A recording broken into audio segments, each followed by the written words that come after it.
오늘 화성학 수업 첫 시간인데요. 올해 이제 좀 다르게 작년부터 수업 자료를 나눠드렸었는데 분량이 사실 너무 많고 선생님들 자료 정리가 너무 힘드셔가지고 올해 이렇게 교재로 묶었어요. 그래서 교재로 묶어서 음악이라고 핑크색으로 해주셨어요. 그래서 이 교재가 꼭 필요하고요. 그 다음에 요 교재를 한 페이지 넘겨서 선생님들 목차를 잠깐 한번 보세요.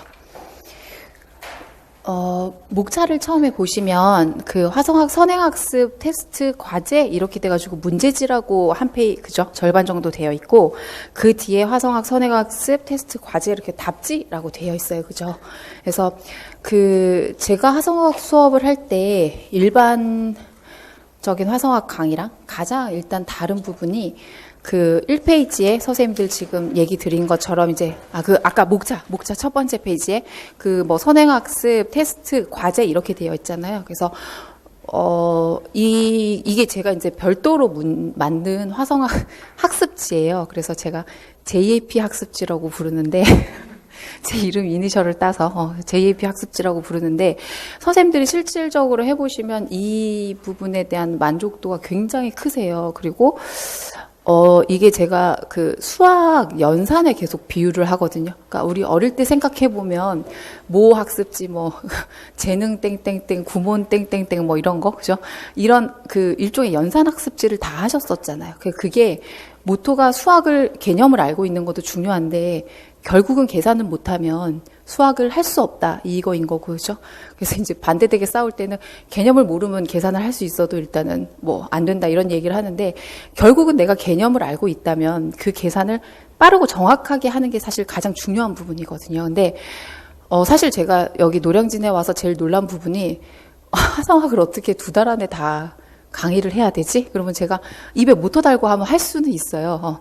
쫙 할 수 있는데, 제가 이제 원하는 거는 아까 시청청 수업할 때도 느끼셨겠지만, 이게 몸으로 체득되고 본인이 반응을 하실 수 있는 상태까지 이끄는 게 수업 목표이기 때문에 이 2달 안에 이 화성학을 다 한다라는 게 사실은 저는 좀 불가피하다고 생각이 들었고, 그렇다면 이게 몸으로 체득을 해서 나올 수 있는 단계가 되려면 뭘 해야 될까 굉장히 고민을 많이 해봤어요. 그래서 오랫동안 수업을 하면서 사실 이제 일반적으로 많이 사용하시는 일종의 교재들도 다 사용을 해봤고, 그다음에 한 권의 교재로는 부족해서 이제 교재 몇 권을 다 묶어서 사용을 해봤고, 여러 가지를 다 해봤는데, 제가 이제 그래서 매년 하는 수업이 조금씩은 다 달라요. 저는 매년 동일한 수업을 하지는 않는데, 그래서 이제 진행 끝에 제가 내린 결론은, 근데 이거는 이제 이 일종의 이 학습지는 몇 년 전부터 제가 계속 이제 내드리고 있는 상태인데, 그래서 첫 번째 도달된 게 선생님들이 머릿속으로 개념은 이해하고 계시는데 이게 화성을 계산을 한다거나 악보에서 금방 적용을 해서,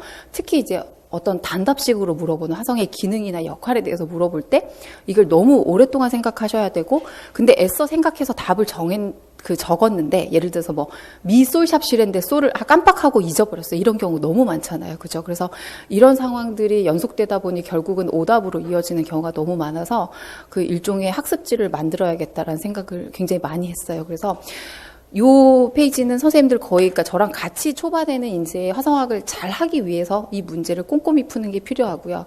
그 다음에 이제 과제라고 되어 있는 부분들은 선생님들이 이제 거의 숙제라고 생각을 하시면 돼요. 그래서 일정 기간 동안 이거를 빨리 푸셔서, 제가 이제 개념을 나가는 동안 빨리 푸셔서 이제 같이 이 일종의 연산의 속도를 높여놓는 게, 그래서 제가 앞서 시창창음 수업할 때도 선생님들한테 음정 계산이나 이런 부분을 굉장히 강조드렸잖아요. 그래서 일단 그런 계산적인 부분을 먼저 빠르게 해놓으시면 나중에 어떤 결과가 이어지냐면, 문제풀이나 모의고사 같은 거 하실 때 사실은 이제 상반기에 보통은 화성학을 끝내잖아요. 그죠? 그래서 저도 올해는 지금 1, 2, 3, 4월을 하고 거의 끝내는 상황인데, 일단 암기하는 화성학을 하시게 되면 일정 기간에 공백기가 있으면 잊어버리게 돼요. 그런데 어쨌건 화성학이라는 거는 1차적으로 시험 치시는 순간까지 기억을 해야 되고, 그 다음에 애써 배운 거기 때문에 사실은 평생 지니고 있어야지 굉장히 편한 부분이고, 선생님들이 이게 나중에 학교 가서 수업을 하시거나 뭘 하실 때 사실 계속 필요한 부분이거든요. 그래서 이걸 단순히 암기로 한다거나 아니면 내가 개념만 이해를 하고 있는 상태가 되면 굉장히 이게 빨리 휘발되어 버리죠. 그래서 이미 문제풀이나 모의고사 같은 경우 할 때는 그냥 개념만 하신 분들은 그때 이미 가장 빠르게 휘발되는 분들은 그런 경우도 있으세요. 그런데 이 테스트나 그 과제를 통해서 같이 이제 저랑 지속적으로 화성학을 하셨던 분들은 실질적으로 모의고사반이나 문제풀이반이 갔을 때 아, 내가 문제를 그래도 풀 수 있구나 라는 거를 일단 1차적으로 굉장히 많이 느끼시게 되거든요. 그러니까 잊어버리지 않고 이걸 풀 수 있는 상태가 되는 거를 가장 기존의 어떤 화성학 수업과의 차이라고 일단 가장 얘기를 많이 하세요. 그래서 요 앞에 있는 테스트 문제는 선생님들이 이거는 제가 그냥 복사를 해두셨다가 그러니까 이거를 예를 들어서 하반기나 이쯤 됐을 때 근데 이제 박선 선생님 클래스 수강하시는 분들은 제가 잊어버리지 말라고 문제를 계속 내드려요. 그러니까 요 JAP 학습지하고 그다음에 분석해야 되는 문제를 계속 내드리긴 한데 사이사이에 내가 이게 어떤 계산력이나 이런 개념에 대한 부분이 약간 떨어졌다고라는 생각이 드시면 요 가지고 계신 거를 미리 복사를 해놓으셨다가 사실 중간중간에 계속 반복해서 푸셔도 이거는 크게 거의 더 도움이 되면 도움이 됐지 이게 계속 푸신다고 답을 절대 외우실 리가 없거든요. 그래서 그렇게라도 일단 잘 활용을 하셔서 짧게는 시험 때까지, 그 다음에 길게는 시험 끝나고도 일단 기억에 남을 수 있는 화성학이 됐으면 좋겠고요. 그 다음에 이제 두 번째는 제가 화성학 수업을 하면서 응용반주 부분도 굉장히 많이 언급을 드릴 거예요. 그래서 시창청음 할 때도 그 부분을 얘기를 드렸었잖아요. 그래서 응용반주라는 거는 2차 관문에 있는 시험이고, 응용반주라는 시험 자체가 사실은 화성학 수업인 거고요. 화성학 시험인 거고, 화성학에서 선생님들이 이제 뭐 소프라노 문제, 베이스 문제, 내성 배성 문제 했던 거 기억나시죠? 그죠? 그러면 거기서 어떤 문제에 해당될까요? 소프라노 문제예요. 그래서 내가 멜로디를 보고 화성을 선택해서 진행을 만들어서 좋은 음악을 만드는 게 목적인 건데, 그래서 결국은 화성학 시험을 실기적으로 잘 알고 있는 알고 있느냐 하는 부분 2차에서 시험을 치게 되는 거고, 선생님들 학교 가시면 이게 반주하는 게 제일 가장 많이 필요하시게 돼요. 학생들이랑 수업을 진행을 하시려면. 그래서 제 수업은 좀 다르게 화성학을 하면서 끊임없이 진행이 돼서 굉장히 얘기를 드릴 거고요. 작곡 전공인 분들도 화성학을 할 때 소프라노 문제를 제일 힘들어하고 이런 부분을 제일 힘들어하세요. 그래서 이 개념이 먼저 머릿속에 들어오고 그다음에 악보를 봤을 때 제가 시창청음에도 잠깐 얘기를 드렸었는데, 그러니까 화성 진행을 계속 생각하면서 악보를 볼 수 있는 습관이라고 해야 되나요? 그러니까 그런 머릿속의 구조를 만드는 게 굉장히 중요한데, 그래서 그 수업에 대해서 계속 언급을 드릴 거고, 그에 대한 어떤 예비 연습들이 테스트 문제나 과제 문제에 모두 다 들어있다고 생각을 하시면 돼요. 그리고 선생님들 이제 한 페이지 넘겨보시면 목차에 일단 기본적으로 비하성음하고 전조라는 부분이 따로 있고요. 그 다음에 악곡 분석에 보시면 브루크밀러, 슈만 어린이 전경 어린이 앨범, 그 다음에 악곡 분석에서 교과서 악곡 중에 한국 가곡, 그 다음에 서양 가곡, 그 다음에 밑에 형식 분석 이렇게 나와 있을 거예요. 자, 화성학을 일단 기본반, 심화반으로 나눠서 진행을 할 텐데, 기본반 수업을 하게 되더라도 선생님들이 그냥 소위 예를 들어서 물어보시는 증류화음까지는 다 나가요. 전조까지도 다 나갈 거예요. 형식 부분에 있어서 깊이 들어가느냐, 깊이 들어가지 않느냐의 부분인데, 사실 심화반을 화성학을 개강을 하더라도 심화반에 오시는 부분들도 앞에 개념을 알고 있다 하더라도 예를 들어서 잘못 알고 계시는 경우도 굉장히 많고요. 그 다음에 개념은 알고 있지만 첫 페이지에서 제가 얘기 드렸던 어떤 학습지 있잖아요. 그러니까 그렇게 해서 속도나 어떤 정확도가 떨어지기 때문에 결국은 원점인 상태가 굉장히 많아요. 그래서 심화반을 시작하더라도 일단은 화성은 전체적으로 기능 화성을 다 훑을 거고요. 그 다음에 이제 분석에 조금 더 초점을 맞춰서 들어갈 거고, 이제 선생님들 기출 문제 있잖아요. 그죠? 그래서 기출 문제를 일단 푸는 시간이 심화반에 주로 진행이 될 거예요. 근데 그러면 기본반에서 왜 이렇게 악보가 많으냐, 그리고 왜 제가 이제 시중 교재를 쓰지 않느냐. 일반적인 화성학 책들을 출판되어 있는 화성학 책들은 제가 이제 거의 다 본 상태예요. 다 본 상태인데, 음악 역사상 중요하다고 여겨지는 악곡들은 사실은 굉장히 모든 책마다 뭐라 해야 되지? 중복되어 있는 경우가 되게 많아요. 왜냐하면 유명한 작곡가는 정해져 있고, 그죠? 그 작곡가의 대표적인 곡이 정해져 있고, 근데 그런 작곡가들의 교향곡까지 굉장히 범위가 넓은 곡들이 있겠지만, 어쨌건 우리가 인용해서 뭔가를 분석하고 시험을 풀기 위해서는 사실 교향곡의 악보를 그대로 내기는 사실 조금 힘든 상황이고, 만약에 그렇게 된다면 이제 그런 교향곡 정도는 피아노로 다시 이제 편곡을 해서 내는 경우가 있겠죠. 근데 그런 이제 경우를 제외하고 교과서에 실려 있는 곡들을 보셨을 때 대부분 유명한 성악곡이 굉장히 많고요. 그죠? 그다음에 기악곡이라도 우리가 흔히 잘 알만한 그 곡들의 대부분 이제 가사를 붙여서 교과서에 실어 놓은 경우가 많아요. 그리고 또 하나는 한국 가곡이 많은 상태거든요. 그 몇 년 전에는 제가 이제 시중에 있는 화성학 교재들을 발췌를 해서 이제 부분적으로 선생님들한테 다 복사를 해서 내드리거나 다시 악보 작업을 해서 내드려서 수업을 진행을 했었어요. 근데 몇 년 동안 악보를 지켜보다 보니 그 주요 화성학 책들에 나와 있는 주요 악곡들이 사실은 중복되는 부분들이 굉장히 많고요. 그다음에 선생님들이 시험 치셨던 2017년도는 사실은 화성 문제가 굉장히 작았고, 많지 않았고, 그 다음에 난이도도 높지 않은 상태였고요.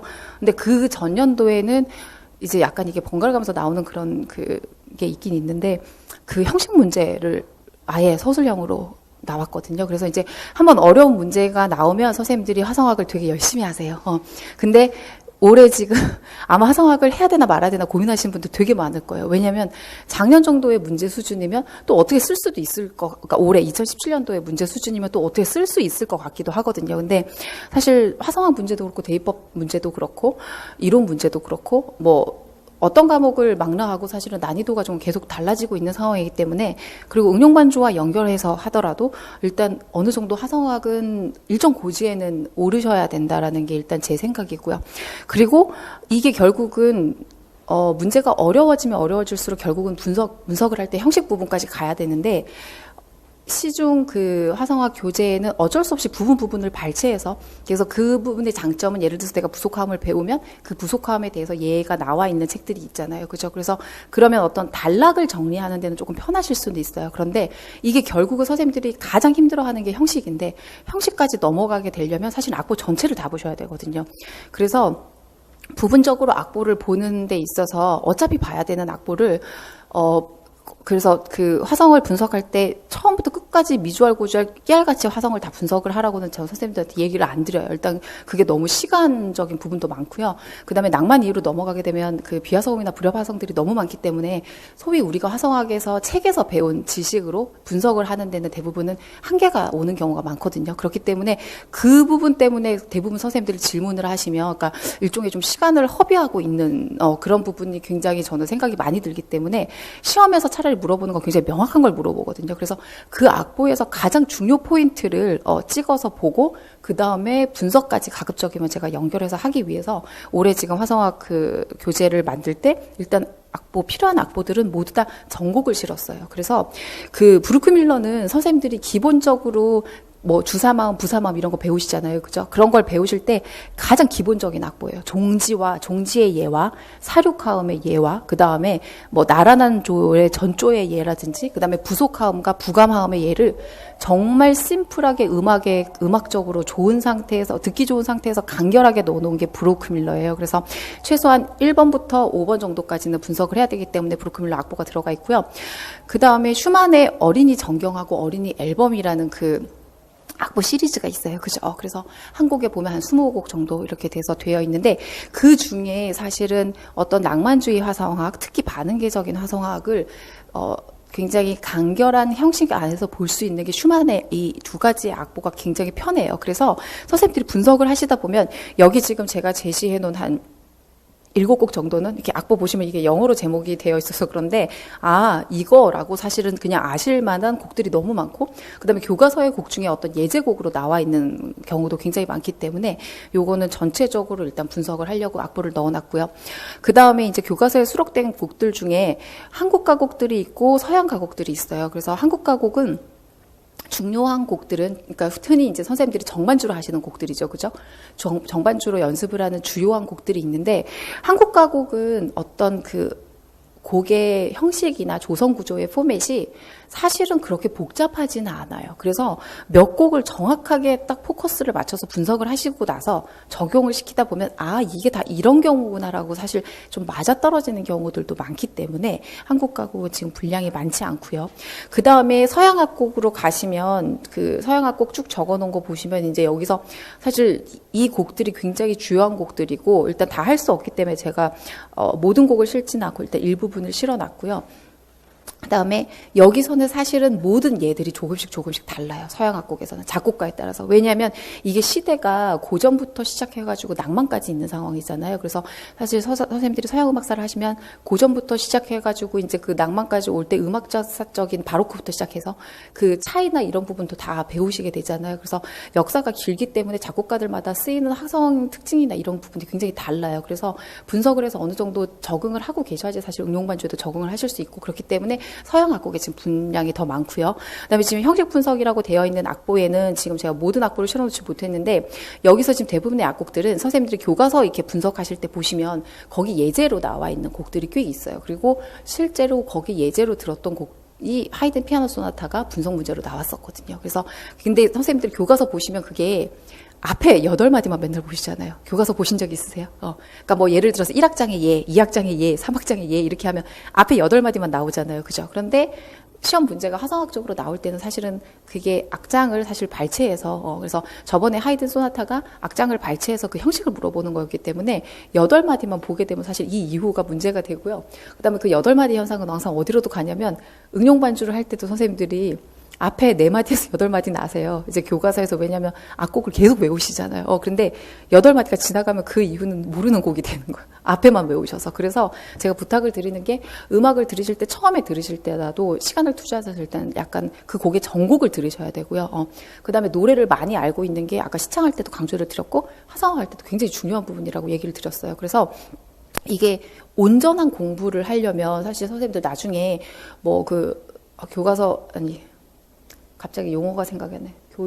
교육 어쩌고 저쩌고 하는 거 있잖아요. 갑자기 생각이 안 나네요. 그러니까 뭐 그렇게 들어가게 되면 선생님들 나중에 막 논문 같은 것도 결국은 다 보셔야 되거든요. 그래서 방대한 양을 보시라는 게 아니라 어떤 얘기가 나오면 그 부분에 대해서 사실 그냥 단편적으로 알고 넘어가시면 나중에 그 공부에 대해서 깊이 때문에 다시 공부하셔야 되는 상황이 생겨요. 그래서 화성학 같은 경우도 악곡으로 들어가게 되면 이게 그냥 제가 단편적으로 뭐 교과서에 예시되어 있는 부분이라든지 그러니까 그런 부분들만 하고 짚고 넘어가게 되면 이 악곡의 진짜 특성을 모르신 상태에서 그냥 넘어가는 경우가 너무 많더라고요. 그리고 응용반주 같은 경우는 뭐 세레나데 같은 경우는 일단 전곡을 다 그 전체를 다 해야 되는 상황이기 때문에 근데 교과서마다 조금 발췌해서 실어놓은 부분들도 있긴 있거든요. 그래서 일단은 포커스는 제가 거의 악보를 다 가지고 와서 일단 분석을 할 거예요. 그래서 이 악보에 대해서 곡을 분석을 하실 때 이게 양이 너무 많은데 라는 생각을 가지실 수 있겠지만 일단은 제가 지금 앞서 당부드렸던 그런 부분들 때문에 일단은 좀 깊이 있는 공부를 가급적이면 저희가 정해져 있는 시간이지만 시간을 잘 활용해서 일단은 하고 가는 걸로 그렇게 진행을 했으면 좋겠고요. 자, 그럼 선생님들 첫 페이지에 일단 펼쳐볼게요.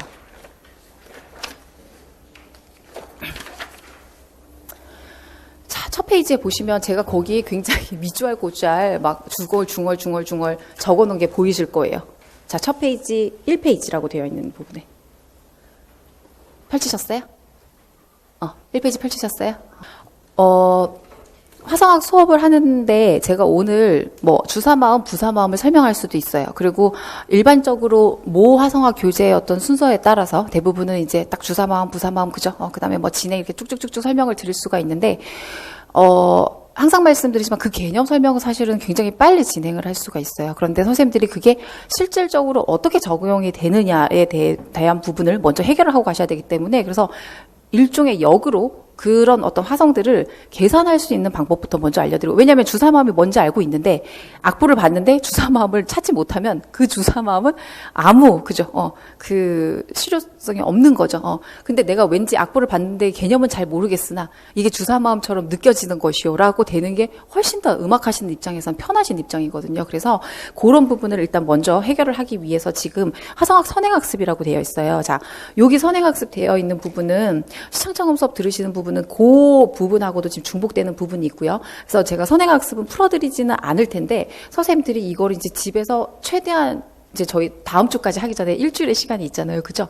매일 학습지 하듯이 일단은 매일 풀어오셔야 돼요. 그래서 거기 보시면 제가 정말 친절하게 장삼도, 도, 미, 오음弦 2개로 이어짐, 피아노 흰 건반 사이에 검은 건반이 2개 있음 이렇게 적어놨잖아요.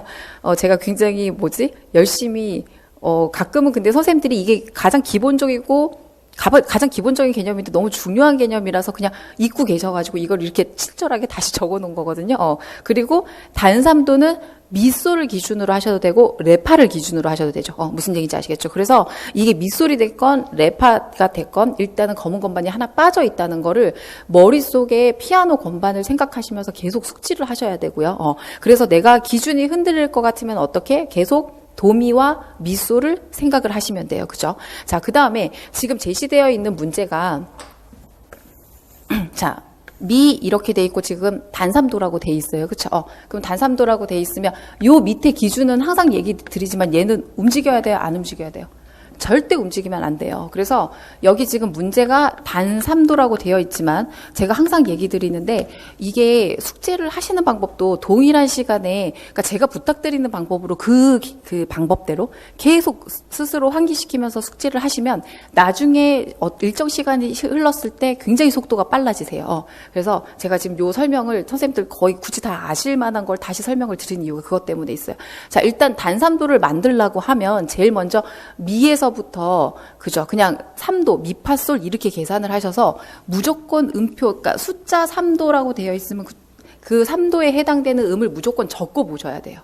왜냐면 이걸 다 계산을 해서 적으시려면 나중에 임시표가 많이 붙게 되면 굉장히 헷갈리시거든요. 그래서 일단은 무조건 이렇게 3도라고 적어 놓으시고요. 그 다음에 내가 생각해야 되는 게 뭐예요? 기준이에요.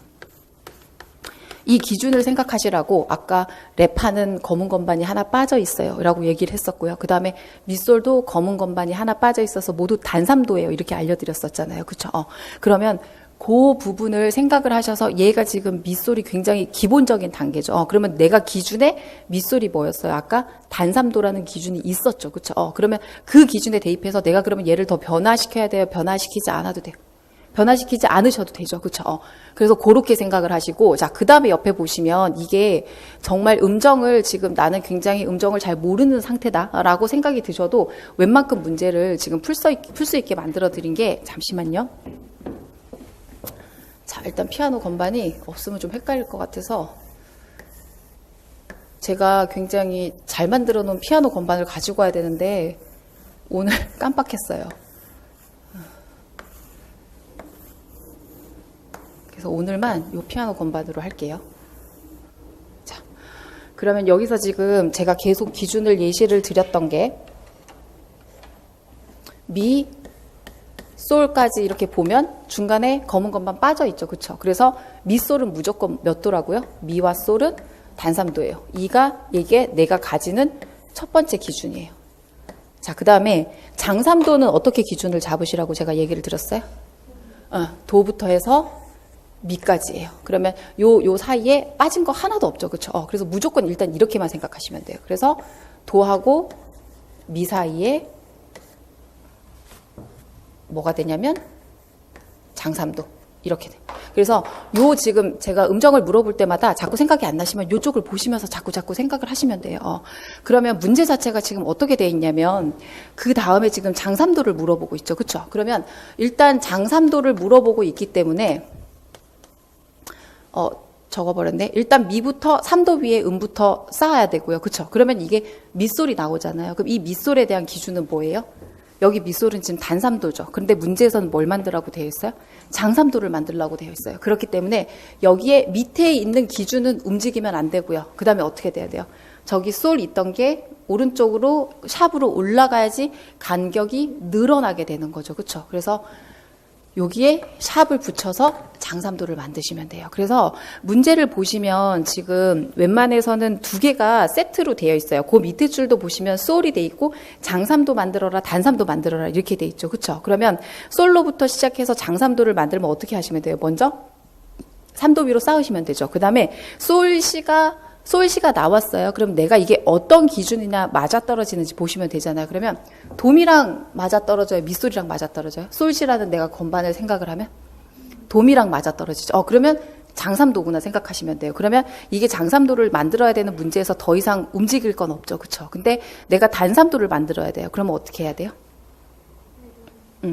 자, 여기 솔시가 이렇게 있어요. 지금 요만큼의 간격이 있는 상태예요. 그죠? 그럼 이 솔시는 앞에 도미 기준이랑 똑같기 때문에 얘가 지금 장삼도라고 얘기를 드렸었고, 자, 그럼 이거 단삼도 만들려면 어떻게 돼요? 솔 기준은 가만히 있고 시가 어디로 가야 돼요?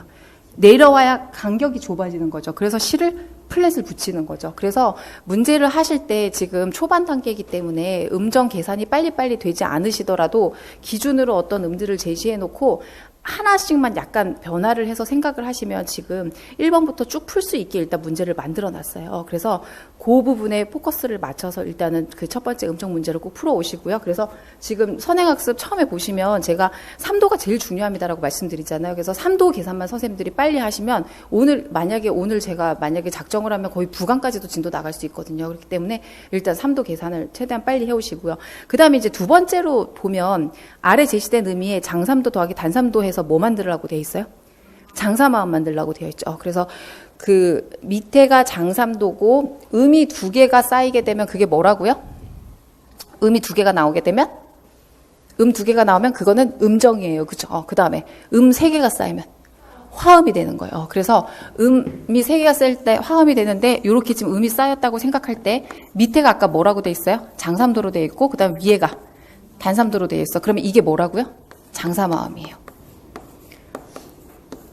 자, 그러면 이 장사마음을 만들 때도 예를 들어서 어떻게 해야 될까요? 지금 도는 너무 스킵하고요. 파샵부터 나와 있어요. 자, 파샵부터 돼 있고 문제가 장삼화음을 만들라고 돼 있어요. 이렇게 돼 있으면 일단은 자, 화음이라는 건 음이 몇 개란 얘기예요? 3개란 얘기죠. 근데 그게 다 몇 도씩 쌓인다고요? 무조건 3도예요. 그래서 일단은 이렇게 쌓으셔야 돼요. 그죠? 그 다음에 자, 그냥 파라는 몇 도예요? 장삼이죠. 그냥 파라는 도미하고 똑같아요. 저기 칠판에 피아노 걸 보시면. 그러면 얘가 지금 샵이 돼 있죠. 그러면 우리가 장사마음이라는 거는 선생님들 계속 생각하셔야 되는 게 밑에가 장삼도, 위에가 단삼도. 이거는 끊임없이 생각을 하셔야 돼요. 그러면 이 상태에서 일단 내가 장삼도를 만들어야 되면 그냥 파하고 라는 기본적으로 장삼도가 되죠. 그쵸? 근데 여기가 지금 F샵이 됐어요. 그럼 어떻게 해야 돼요? 얘가 파샵이 붙었으니까 라도 어떻게? 라샵이 붙어야 되죠. 자, 여기서 지금 파샵이 되어 있는 상태에서 지금 기본적으로 파라 요렇게만 선생님들한테 생각을 하시라고 얘기를 드렸고요. 그러면 일단 요 상태에서 도미와 미솔 중에 어떤 기준에 해당되는지를 확인을 하셔야 되고요. 그 다음에 파가 어떻게 돼 있어요? 파샵으로 올라가 있죠. 그쵸? 그러면 얘가 요만큼이면 얘가 이렇게 올라가면 내가 똑같은 음정 구조를 만들려면 어떻게 해야 돼요? 얘도 동일하게 움직여야 되죠. 그래서 그 당부 드리는 게 프리스쿨 때도 당부를 드렸었는데 피아노를 보고 혹은 피아노 그림을 보고 생각하는 게 잘못된 게 아니에요. 이게 가장 정확하게 생각하실 수 있는 방법 중에 하나거든요. 그렇기 때문에 피아노 건반 계속 보면서 생각하세요. 그러면 라가 어떻게 돼요? 라샵이 돼야 되는 거죠. 그럼 이렇게 됐어요. 자, 그 다음에 내가 단삼도를 계산을 해야 돼요. 그러면 헷갈린다 싶으시면 일단은 샵이 없는 상태에서 생각을 하면 뭐를 생각하실 수 있어요? 라도를 생각하실 수 있죠. 그러면 라하고 이 뒤에 있는 지금 건반까지 가면 라도 이 상태예요. 자, 중간에 검은 건반 하나 빠져 있어요. 얘는 뭐랑 동일해요? 단삼도 밑소리랑 동일하죠. 자, 그러면 우리가 만들어야 되는 음정이 뭐예요? 조기 지금 단삼도를 만들어야 되죠. 그러면 라 도일 때 단삼도인데 자 밑에 보니까 뭐라고 돼 있어요? 샵이 돼 있죠. 그러면 여기 있는 것도 어떻게 해야 돼요? 샵을 올려서 단삼도를 만들어야 되죠. 그렇게 해서 요렇게. 자, 그러면 이걸 하면서 계속 거의 자다가도 벌떡 일어나서 대답할 수 있을 정도로 만들어야 되는 거는 장사마음이라는 거는 밑에가 장삼도고 위에가 단삼도라는 거를 선생님들이 하시면서 지금 끊임없이 생각하셔야 되고요. 그 다음에 두 번째, 음정 계산하면서 오류가 없으려면 일단 임시표가 없는 상태에서 어떻게 기본을 계속 비교를 하셔가지고 피아노 건반을 보고 같이 이동을 해야 될 거는 같이 이동을 하셔야 되죠. 그러니까 이렇게 음정 계산을 하셔야지 계속 이게 피아노 속에 그 건반이 내 머릿속에 들어오고 집에서 하실 경우엔 피아노 앞에서 앉아서 하셔도 돼요. 그렇게 하게 되면 나중에 피아노 연주를 할 때도 이게 임시표가 붙게 되면 선생님들이 빨리빨리 적응을 하시거든요. 근데 계속 그렇게 하지 않으시면 임시표 붙으면 보통 임시표를 무시하실 경우가 너무 많아지기 때문에 요 건반으로 계속 확인하시면서 하셔야 돼요. 자, 그러면 이거를 이제 시창 수업으로 연결을 하면 제가 파샵 드렸어요. 그죠? 그럼 파샵, 라샵, 도샵 불러보세요.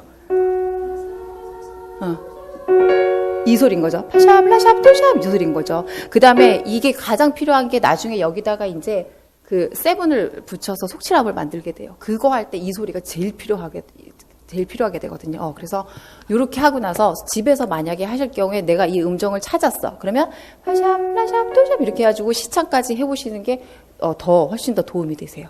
자, 그러면 이 상태로 하면 첫 번째 장에 나와 있는 선행학습 문제 푸실 수 있겠죠. 그쵸?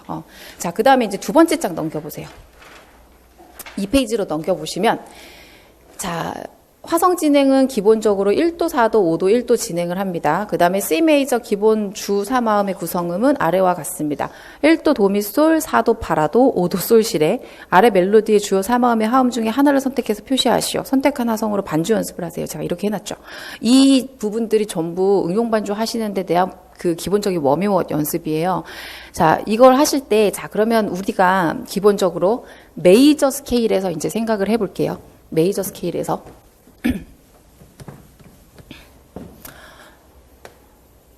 자, 우리가 맨 처음에 조표가 하나도 붙지 않는 도에서부터 출발을 해요. 그쵸? 그러면 여기서부터 스케일을 하면 어떻게 돼요? 불러보세요. 시작. 그 다음에,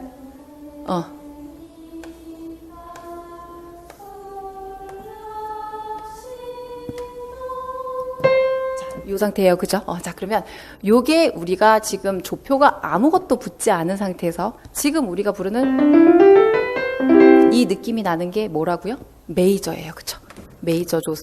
메이저고, 그 다음에 장조라고 우리가 얘기를 해요.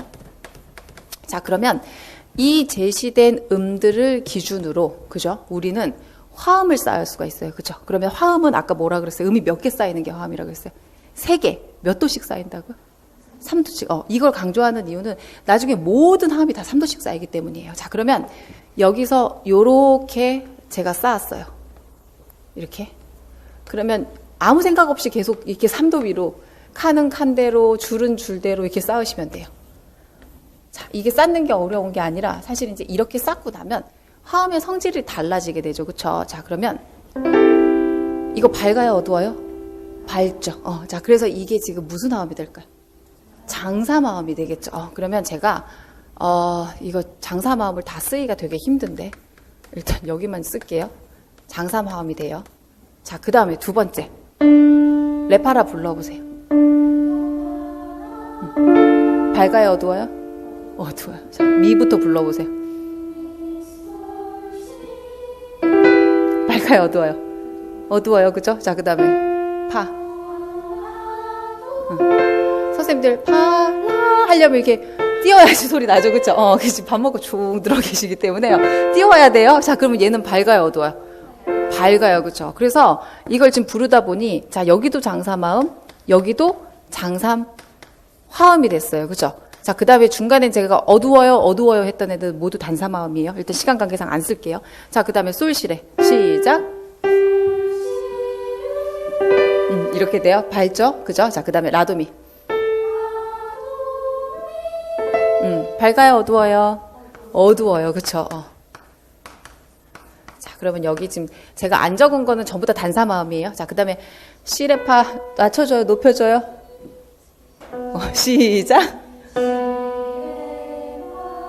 다시. 지금 이제 단사마음 만들던 끼가 남아 있어가지고 시 너무 높아요. 시 파란 하늘 파란 하늘 불러보세요. 시작.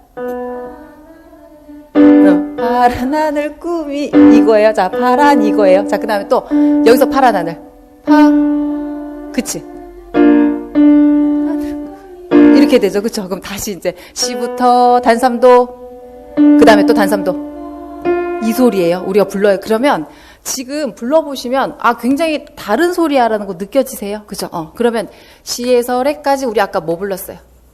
파란 하늘 꿍 이렇게 불렀죠. 그쵸? 자, 그 다음에 위엔 또 파란 하늘 꿍 이렇게 불렀어요. 그래서 얘네가 결국 음정이 뭐예요?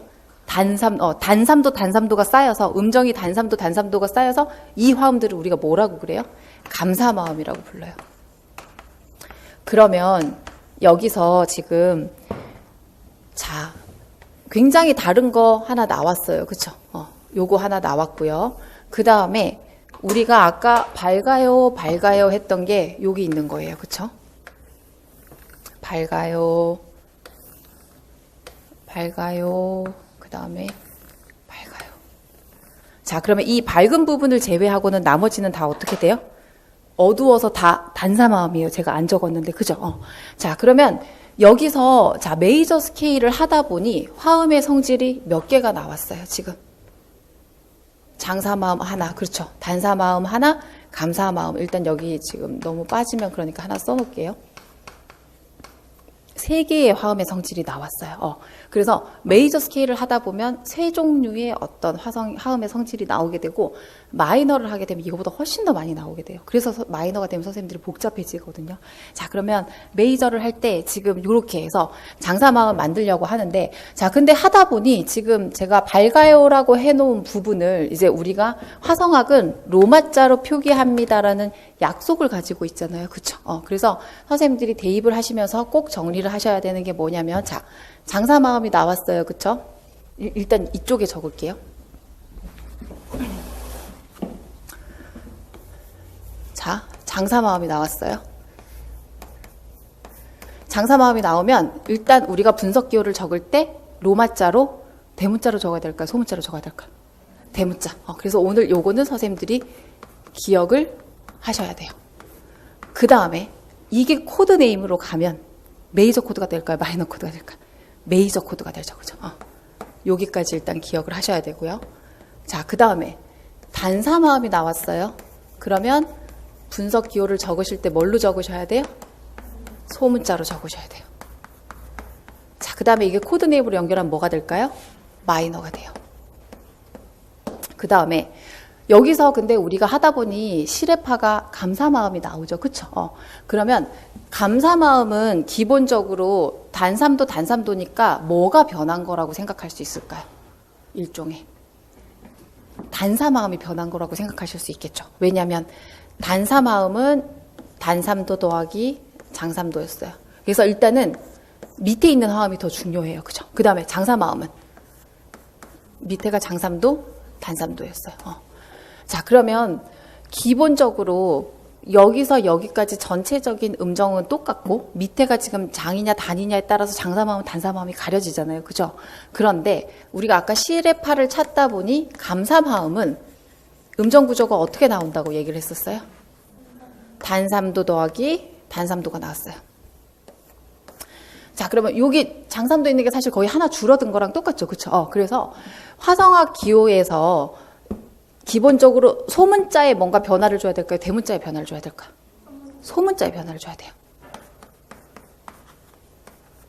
그 다음에 소문자로 쓰고 여기다가 뭘 해야 될까요?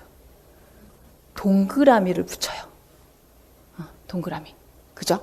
그 다음에 실용음악에서 코드 네임을 적을 때요. 동그라미를 표시하는 경우도 있고요. 왜냐하면 실용음악은 약간 코드를 표기할 때 연주자에 따라서 조금씩 달라지는 부분들이 있어요. 그 다음에 디미니시. 우리 감사마음 그 음정을 디미니시라 그러죠. 그래서 약자로 DIM이라고 적어 놓는 경우가 있어요. 그죠? 그래서 여기까지 연결을 하고. 자, 그러면 여기서 우리 지금 남은 게 뭐예요? 장단, 증 남았죠. 그쵸? 자, 그러면 증은 제가 어디다 써야 될까요?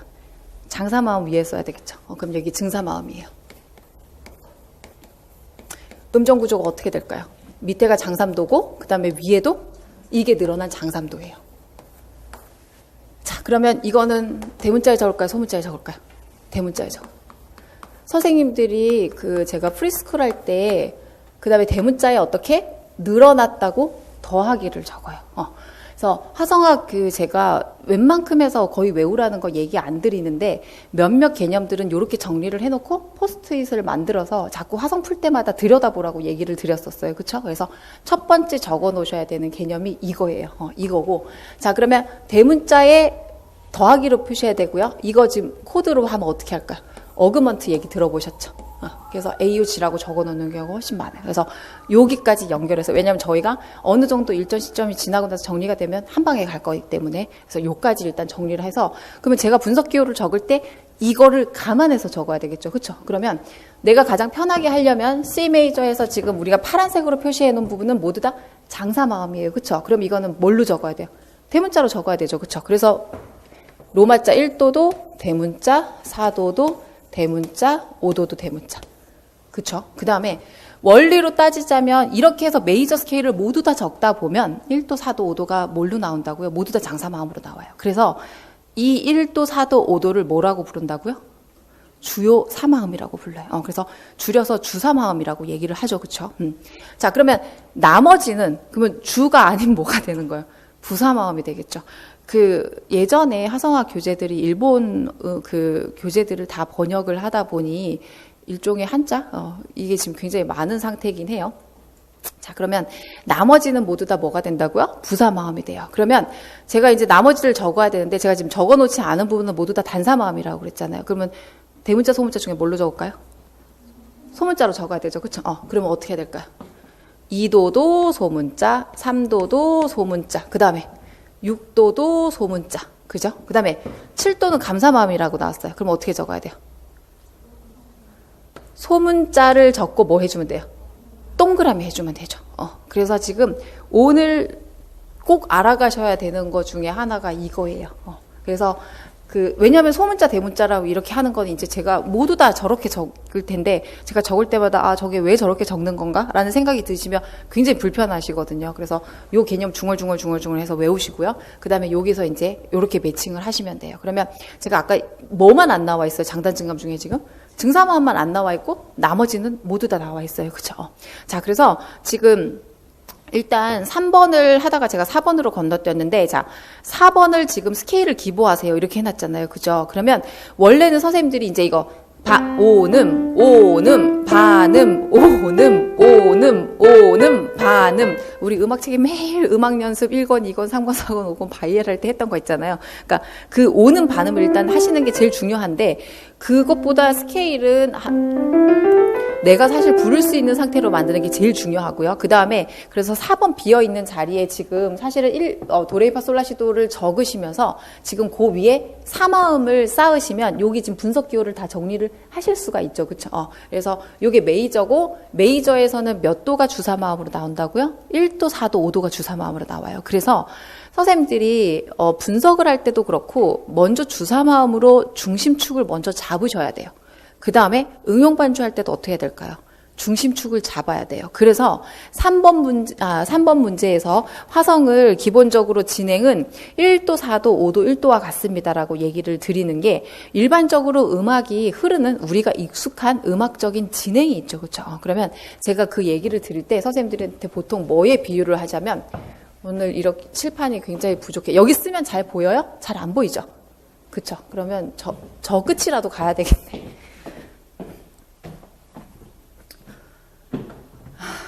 이 의자가 없으면 불편하고 있으면 굉장히 선정적인데 일단 괜찮아요?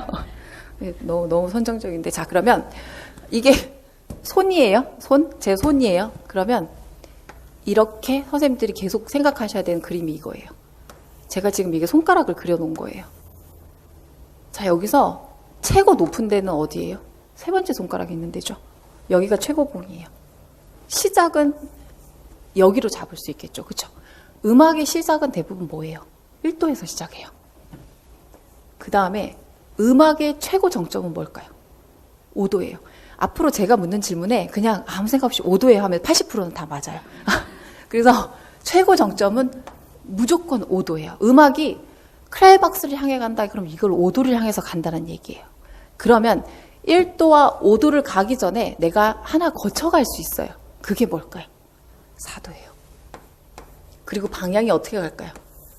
이렇게 가겠죠. 이게 화성학에서 얘기하는 우리가 흔히 접하는 음악의 모든 화성 진행의 가장 기본적인 거예요. 그 다음에 1도, 4도, 5도 그러면 시 하면 그 쓸데없는 유머 있잖아요. 도레미파솔라시 도레미파솔라시 하면 베토벤이 벌떡 일어나서 도를 친다는 그런 쓸데없는 유머. 그게 왜 나온 걸까요? 솔시레 시 5도를 계속했어. 그럼 그 뒤에 뭐를 누르고 싶어요? 1도를 누르고 싶잖아요. 그렇죠? 그래서 이 5도 이후에 종지가 되는 방법들이 있어요. 음악이 1도로 되면 끝나는 거고요. 5도가 되면 음악이 지속돼서 또 계속 도는 거예요. 이 사이클로 계속 도는 거예요. 그래서 그 3페이지에 적어놓은 게 음악의 기본적인 화성 진행은 1도에서 4도에서 5도에서 내가 음악을 끝내려면 어디로 가요? 1도로 나와야지 그게 끝내지겠죠. 그러면 그걸 종지와 연관을 시켜서 얘기하면 그게 무슨 종지가 될까요? 5도에서 1도로 음악이 딱 끝났어. 그럼 이건 무슨 종지가 돼요? 정종지가 되는 거예요.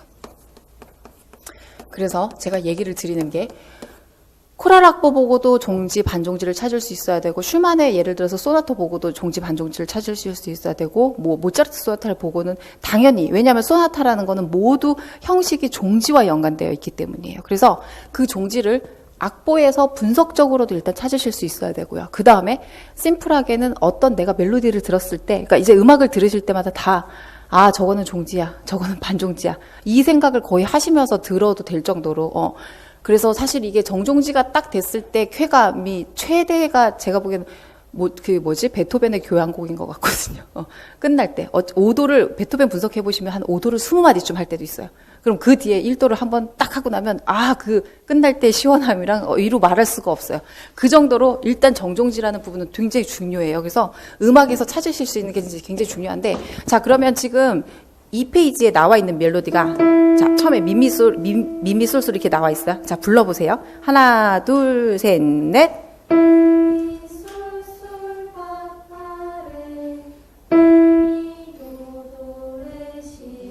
한 번 더 부를게요. 시작.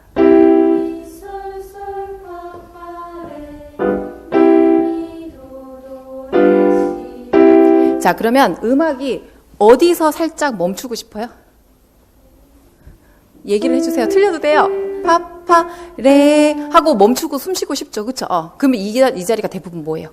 반종지 되는 자리예요. 그리고 그 다음에 구성음을 봤더니 보세요. 레 어디에 해당되는 음이에요? 솔시레 5도에 해당되는 음이죠. 그러면 내가 잘 모르겠어. 그러면 어떻게 찾을 수 있냐면, 자, 파파레 이렇게 돼서 그러니까 5도의 구성음이 들어있는 자리를 찾으면 사실은 모두 다 종지와 연관이 있겠죠. 그쵸? 그 다음에 미미도도, 이거는 누가 봐도 몇 도 구성음이에요? 도미솔 1도 구성음이에요. 그쵸? 그러면 얘는 미미도도 1도. 그 다음에 레시는 어디에 있어요? 5도에 있죠. 그 다음에 레, 시, 도 이러면 음악이 딱 끝나는 거죠. 그러면 그 도는 몇 도가 되는 거예요? 1도. 자, 그런데 우리가 하다 보면 이 도가 1도의 도도 있고요. 어디에 도도 있어요?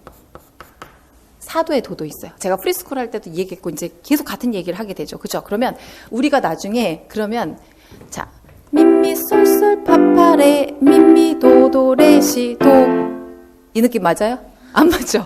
지금 이게 제가 강조를 하는 이유가 이 느낌이 안 맞아요. 그러면 이게 이론적으로만 따지면 도가 나오면 1도 아니고 4도야 이렇게 되는 거죠. 그렇죠? 그런데 음악적으로 우리가 들어보면 레시도 1도의 도가 와야 된다는 사실 느낌이 들어야 하는 게, 그 느낌적인 느낌이 들어야 되는 게 반주를 잘할 수 있는 길이에요. 첫 번째. 그 다음에 두 번째, 화성학을 이론적으로 그러면 따지자면, 자, 맨 밑에 있는 화성학 용어 들어가기 시작했어요. 자, 맨 밑에 있는 거 뭐라 그래요?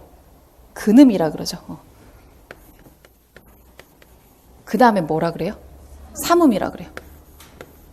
그 다음에 5번째 있다고 오음이에요. 그래서 화음이 더 붙어도 사실은 아무 상관없이 그냥 3도, 5도 이렇게 숫자 세서 그냥 3, 3씩 계속 더해서 3, 5, 7, 9, 12 이렇게 가면 돼요. 그래서 재즈에는 텐션이 어디까지 갈까요? 3, 5, 7, 9, 11, 13까지 가요. 그래서 플랫 13, 플랫 9 막 이런 얘기 들어보셨죠? 그쵸? 그게 13까지 비화성음이 붙는다는 얘기거든요. 근데 전통 화성학은 약간 다르긴 해요. 우리가 일반적으로 가장 많이 쓰는 건 7까지예요. 그러면 일단 우리가 용어를 정리하면 근음, 삼음, 오음 이렇게 돼요. 그러면 자, 근음은 어떨까요? 중요하겠죠. 얘의 중요성은 이로 얘기할 수가 없어요. 그쵸? 그 다음에 삼음은 어떻게 돼요? 이 화성의 색깔을 정리해요. 우리가 지금, 자, 선생님들한테 제가 장사마음 만들어주세요. 그럼 어떻게 부르실 거예요? 도, 이렇게 부르실 거죠. 자, 이제 단사마음 만들어주세요. 그럼 어떻게 하실 거예요? 그러면 우리가, 밝어. 그쵸? 여기만 들어도, 어두워. 이렇게 딱 되잖아요. 그죠? 그렇기 때문에 이 3도가 성질을 결정을 해요. 그죠? 그 다음에, 여기서 솔을 있으면, 더 들리지만, 이렇게 해서 솔을 빼고, 이것만 친다고 밝기가 아주 없어지는 건 아니고, 여기서 솔 빼고 이렇게 친다고 어두운 게 안 느껴지는 게 아니에요. 그래서 오음은 약간 미안한 얘기지만 어떻게 돼요? 있으나 마나한 거예요. 그래서 그 중복과 생략의 규칙이 있잖아요. 선생님들 막 중복과 생략의 규칙을 외우는 표도 막 여러 가지잖아요. 그래서 제가 제발 그 표로 외우시지 마시고 이게 머리로 이해를 하시라고. 왜냐하면 이게 나중에 치라음하고요. 이런 중복과 생략이 다 겹치게 되면 나중에 멘붕이 와서 계속 똑같은 걸 물어보시거든요. 그래서 개념적으로 이해를 하셔야 돼요. 그래서 근음은 어떻게 해요? 중요하죠. 그러니까 얘가 없으면 돼요? 안 돼요? 안 되죠. 그 다음에 중요하기 때문에 밑에 그 근간을 하고 있기 때문에 얘가 더 있어도 된다는 얘기. 우리가 왜 이런 얘기를 하냐면, 자, 우리가 사마음을 만들었죠. 근데 하필 옛날에 합창을 시작할 때 몇 명이 시작했어요? 4명이 시작했단 말이에요. 그게 지금 화성학의 이 문제의 시발단이죠. 시초인 것 같아요. 제가 보기에. 왜냐면, 농담 삼아 하는 얘기가 남자들, 여자들 이렇게 넷을 하다 보니 우리가 음을, 치라음을 쓰면 하나씩 공평하게 가겠는데 음이 3개다 보니까 지금 어떻게 해야 돼요? 화성하게, 그러니까 선생님들이 뭐 사성풀이라든지 이걸 굳이 중복과 생략을 외워야 되는 이유가 뭐 때문이에요? 사성으로 노래를 불렀기 때문이잖아요. 결국 화성학이 노래 합창인 거거든요. 그죠? 그러면 이게 그래서 음을 하나 더 써야 돼 말아야 되는 그 문제가 생기게 된 거죠. 그래서 어떻게? 근음은 중요하니까 더 쓸 수 있어요. 근데 얘가 없으면 뿌리가 흔들리잖아요. 그죠? 그래서 없으면 안 돼요. 자, 그 다음에 삼음은 이렇게 결정짓는 애가 없으면 될까요? 안 될까요? 없으면 안 돼요. 근데 얘가 하나 더 있으면 어떻게 될까요? 가정 파탄나요. 그죠? 너무 튀는 사람들이 둘이 있으면 될 수가 없어요. 그래서 얘는 중복도 하지 말라 그래요. 자, 그 다음에 오음은 있으나 마나예요. 그쵸? 그래서 중복을 해도 상관없고 생략을 해도 상관없고. 그러니까 이렇게 지금 얘기를 드리는 이유가 근음은 중요하니까 그 화성의 이 코드의 기본을 이루는 거니까 없으면 안 되잖아요. 그렇죠? 그렇기 때문에 얘는 2개가 있어도 되고 근데 없으면 절대 안 되는 거예요. 자, 그다음에 삼음은 화성의 색깔을 결정해. 화음의 색깔을 결정해요. 그렇기 때문에 얘는 있어야 되지만 2개가 있는 건 안 되고 그렇죠? 없는 일도 안 되는 거죠. 그다음에 오음은 있으나 마나 이것만 기억하시면 돼요. 있으나 마나기 때문에 얘가 중복을 해도 상관없고 생략을 해도 상관없어요. 그런데 이 규칙에 대해서 물어보는 문제는 임용에서 나오지 않아요. 이게 나중에 어떻게 나오냐면 재작년에 선생님들 골탕 먹었던 이유가 뭐냐면 문제를 풀어도 보기 5개 중에 답이 정리가 안 되는 거예요. 나머지 2개가 똑같다라는 생각이 드는 거예요. 그래서 저도 고민을 하고 되게 들여다봤는데 이게 결국은 악보가 동일해요. 가장 음악적으로 잘된 악보를 찾는 거였어요. 그러니까 문제 예시는 뭐였냐면 저희가 지금 풀었던 것처럼 민미 쏠쏠 파파레 민미 도도레 시도 이런 멜로디가 나왔어요. 이 멜로디에 가장 적합한 화성을 붙인 악보를 찾는 거였어요. 그러면 그게 일단은 첫 번째는 화성이 아까처럼 1도를 써야 되느냐 4도를 써야 되냐 5도를 써야 되냐 화성 진행에 관한 문제예요. 그죠? 자, 그 문제가 정리가 되고 나서 보기를 5개 중에 이렇게 정리를 했더니 2개가 남았어요. 이 2개가 남았는데 이 다음부터는 정리가 안 되는 거예요. 근데 그 다음에 다 정답이 어디로 갔는지 아세요?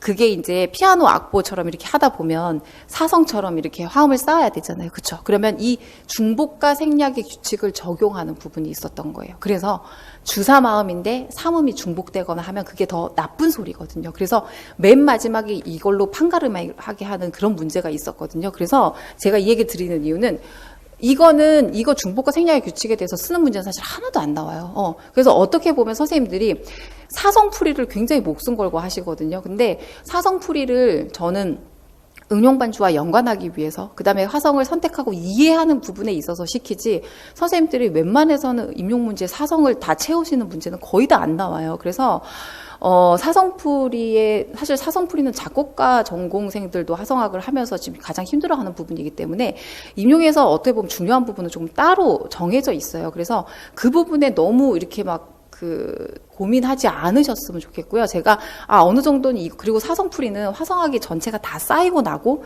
그 화성학 그 응용반주에 대한 개념이 쌓여서 내가 화성을 정리할 수 있는 상태에서 사실은 푸셔야지 그게 금방 들어오게 되거든요. 근데 그게 아닌 상황에서는 사성풀이 해보신 경험 있죠? 그 안 된다는 많은 말과 규칙에 쌓여서 내가 어느 한음도 적을 수 없는 상태가 되는 거 경험하시지 않았어요? 무슨 음만 적어놓으면 다 음복이라 그러고 병행이라 그러고 8도 이상 띄었다 그러고 중복됐다 그러고 그러니까 그게 중요한 게 아니라는 얘기예요. 그래서 근데 그거 엄청 하시는 분들도 있거든요. 그래서 그건 중요하지 않아요. 그래서 그렇게 만약에 그 문제에 대해서 물어보려면 임용에서는 제가 아까 예시를 든 그 기출 문제처럼 그렇게 고차원으로 나와요. 그렇기 때문에 그 부분에 일단은 나중에 하긴 해야 되겠지만 너무 선생님들한테 이제 너무 지금 목숨을 거시지 말라는 얘기를 하고 싶고, 그래서 근음이 중요하다, 삼음이 중요하다, 이게 왜 제가 근음이 자꾸 중요해요, 그 코드의 기본을 이루는 의미야라고 계속 얘기를 하는 게, 이게 코드 네임하고도 연관이 되고요. 나중에 선생님들이 부속이나 부감할 때, 중복 생략할 때도 다 이 규칙이 이제 계속 쌓여서 연관이 되는 부분이거든요. 그렇기 때문에 제가 아까 얘기 드린 걸로 꼭 기억을 하셔야 돼요. 그래서 자, 이게 지금 베이스가 뭘로 돼 있어요? 근음 도로 돼 있죠. 이게 되게 중요하다 그랬죠. 그러면 코드 네임으로 가게 되면 이 베이스 이름을 바로 그냥 코드로 붙이시면 돼요. 그러면 이게 뭐예요? 도가 영어로 C잖아요. 그쵸? 그 다음 두 번째는 이게 제가 장사마음이냐 단사마음이냐 성질에 대해서 지금 계속 얘기했잖아요. 그쵸? 그러면 이게 뭐라는 결론이 났어요? 장사마음이란 결론이 나왔죠. 그럼 뭐라고 붙여야 된다고요? 메이저. 그쵸? 그러면 이거는 코드 네임이 뭐가 될까요? C 메이저가 돼야 돼요. 가끔 코드 네임도 외우시는 경우가 있어요. 근데 이렇게 되면 나중에 어그먼트 디미니시 막 세븐, 그죠? 플랫, 마이너 메이저 세븐, 이렇게 가게 되면 선생님들이 나중에 엄청 혼란이 오게 되세요. 그렇기 때문에 가장 중요한 거는 코드 네임은 어떻게? 밑에 있는 베이스를 기준으로 쓴다는 거. 그 다음에 우리가 나중에 막 자리 바꿈이라는 거 배워요. 근데 코드에서는 자리 바꿈이란 개념이 없어요. 베이스가 바뀐 걸 그냥 적어줄 뿐이에요. 그래서 우리가 알고 있는 개념과 약간 달라요. 그래서 요렇게 그러니까 사마음의 형태로, 기본적인 형태로 3도 3도씩 쌓였을 때 요 상태가 그냥 코드 네임으로 연결되는 상태야라고 생각하시고, 베이스를 보고 자꾸 생각하시면 안 돼요. 그럼 이건 뭐예요? 베이스가 레니까 D죠. 근데 이게 장사마음이었어요? 단사마음이었어요? 단사마음이었죠. 그러면 D하고 뭐라고 붙이면 돼요? 마이너. 그러니까 선생님들 코드 네임을 틀리는 이유는 화음의 성질을 빨리 못 찾아서 거의 10중 8구 다 틀리거든요.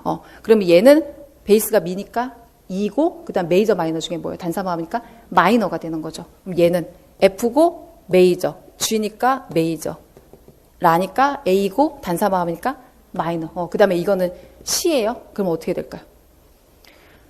B인데 뭐라고 할까요? 저기 지금 적어놓은 게 디미니시라고 적었죠. 그래서 여기 C 메이저 스케일을 보시면서 그냥 이거 되게 4마음부터 출발하시는 게 되게 편해요. 그래서 내가 공부를 좀 더 여기서 이제 오늘 똑같이 이 한 줄짜리 문제를 하는데 4번에 있는 한 줄짜리 문제를 하는데 내가 더 하고 싶으면 여기다가 선생님들 뭐 하시면 돼요?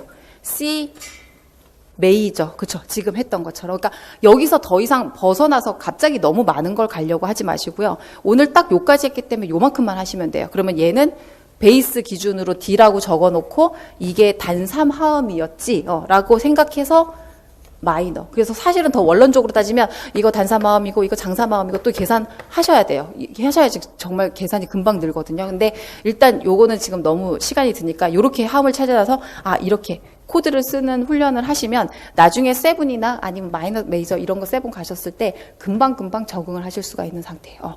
자, 그래서 지금 얘기가 조금 길어졌는데 우리가 민미 쏠쏠 파파레 민미 도도 레시도, 자, 그럼 이 얘기하다 여기까지 왔어요. 자, 그러면 동일한 도라는 음들이 있는데 여기서 내가 선택을 하는 방법은 1도 4도 5도 1도, 우리는 이게 무조건 그냥 진리인 거예요. 이게 그냥 가장 기본적인 진리라고 생각하고, 근데 음악이 복잡해지면 이 진리를 벗어난다고는 생각하셔도 돼요. 그래서 그 상태에서 화음을 지금 넣으라는 게, 그럼 민미 쏠쏠을 1도 넣으실 수 있겠죠. 그쵸? 그 다음에 파는 몇 도 넣을까요? 4도, 레는 5도, 그다음 민미도는 1도, 5도는 레, 시, 도 이렇게 넣으시면 돼요. 그러면 지금 도미솔, 파라도, 솔시레 이것만 기억을 하시면 이게 몇 도인지 금방 찾으실 수 있을 거예요. 그죠? 그래서 그렇게 해서 일단은 눈으로 악보를 보시면서 이론적으로 1도, 5도, 4도, 5도를 찾으시고요. 그 다음에 여기서 이제 중복되는 음 때문에 좀 내가 헷갈리는 게 있으면 진행은 1도에서 4도에서 5도로 한다 그랬어 라는 생각만 하시고 그 다음에 이걸 반주를 1도, 4도, 5도 베이스 왼손을 넣어서 연습을 하시면 되겠죠.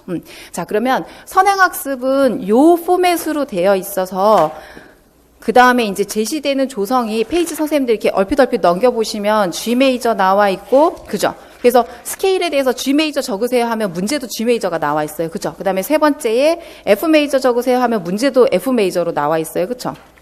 그래서 선행학습이 어디까지 있냐면 6까지 있어요. 그래서 요거는 지금 제가 이번 주에 수업을 하고 나면 가급적이면 집에 가셔서 빠른 속도로 푸시는 게 제일 도움이 되실 거예요. 자, 그러면 저 여기까지 하고 잠깐만 쉴게요.